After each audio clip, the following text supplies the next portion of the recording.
Nasdaq Trade Talks. I'm your host, Jill Malandrino, Global Markets Reporter at Nasdaq. We're coming to you live from the Quantal Data Conference in New York City. Joining me for this segment, we have Matin Kamali. He is the CEO of Quantax, and we're going to discuss working with alternative data. Thank you so much for joining us at QDC. Now, alternative data, we know it's an important part of the investment process, but there are some challenges with that. Yes, thanks you for giving us the opportunity.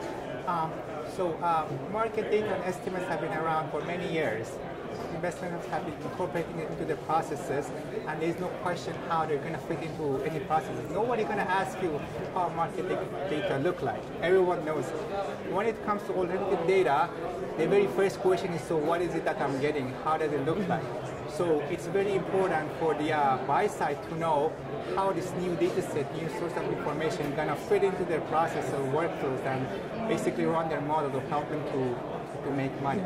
All right, now how important is the role of data science within alternative data? Well, so we're working with data of different sources. Some of them can be very complex, right? So we need experts to understand these new sources of data. We need them to reformat it, reshape it, put it in a format that makes sense to a portfolio manager or a quant. So that's the job of a data scientist. They know the art of working with data, providing it in a format that can make sense to an end user, PM or quantitative trader. All right, so you have AI specialists, you have super powerful computers, super smart traders. How come there isn't a winner out of those three yet? Well, not yet.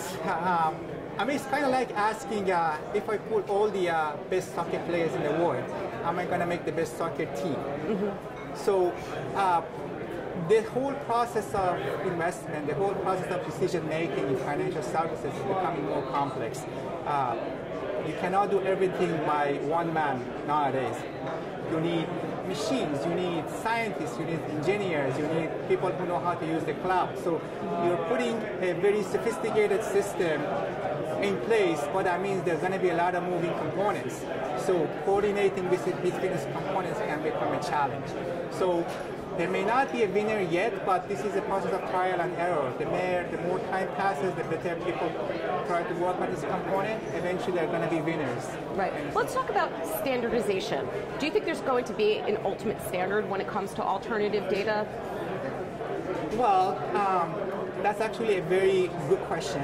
When it comes to all data, as I said, the question is, what is it I'm getting? Mm-hmm. It's more of a black box for a lot of buyers.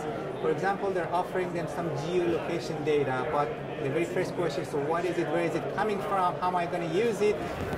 And a lot of times it so happens that you come across the similar data set, mm-hmm. but 10 different versions of it. So the whole idea of standardization and normalization is have a framework that regulates the providers, or at least put some logic in place on how this data can be provided. And also, it also makes it easier for the buy side, for the actual end user of data to understand how these new sources of knowledge can potentially be fit into my process. So it makes it easier for both sides to understand and also to produce this data. All right, and to wrap up here, how do you measure the impact of an alternative data set, or how do you benchmark it?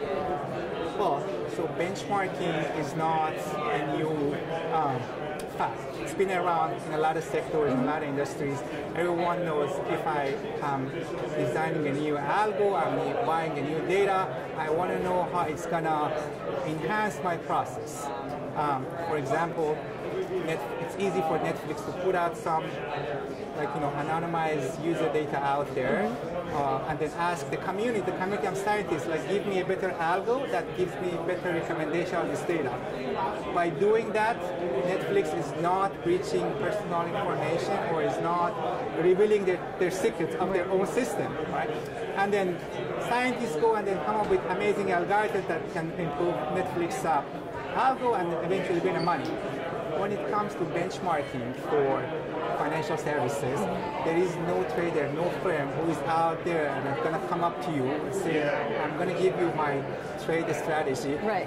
This is how I'm going to make money, make it better, right? So that means all the burden of benchmarking, measuring the performance or see any contribution to alpha is on the shoulder of the actual investment firm, right? So that's make it a bit difficult because I, as a data provider, as a service provider, I'm kind of shooting in the dark. I'm giving you something that I think is going to improve your system, but I don't know how you're using it, how you're testing it. So that's a bit of challenge there. Right. Hopefully, it can be become better by having more normalizations and regulation in this area.